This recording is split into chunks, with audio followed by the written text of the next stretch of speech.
सुना हुकूमत किसको कहते हैं? हजरत उमर गुजर रहे, फजर की नमाज के बाद 2 गलियां रह गई हैं, आज पूरा नहीं हो सका आपका दौरा। एक छप्पर है छोटा सा, बूढ़ी अम्मा बैठी है, उमर फारूक गुजरने लगे, बूढ़ी को परेशान देखा, अम्मा जी इजाजत हो तो अंदर आ जाऊं? बूढ़ी कहने लगी चल दौड़ जा, अपना काम कर, क्यों इजाजत दूं? तेरी मेहरबानी अम्मा, आने दो। क्या दौड़ जा? तेरी मेहरबानी अम्मा, गुजारिश है, चलो आ जाओ। अंदर आ गए उमर फारूक।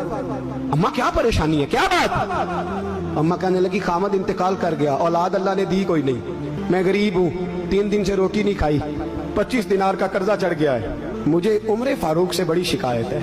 उसने मेरा हाल ही नहीं पूछा, कहने लगे शिकवा है, उमर आया ही नहीं। तो उमर कहने लगे अम्मा उमर को क्या पता कि तू इस हाल में है? कहती है नहीं पता उमर को, तो उमर से कहो छोड़ दे हुकूमत, उसके हवाले करे जो खबर रख सकता है। हजरत सैयदना नाफे फरमाते हैं जिसके सामने किसरा और रूम के बादशाह कांपा करते थे, मैंने उस उमर को बूढ़ी अम्मा के सामने कांपते हुए देखा।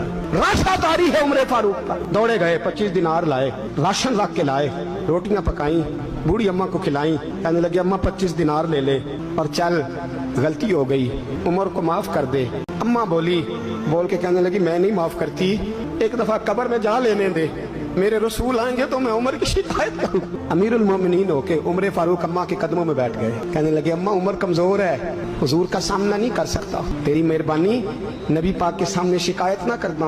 अम्मा कहने लगी चल मैं तेरी खातिर माफ कर देती।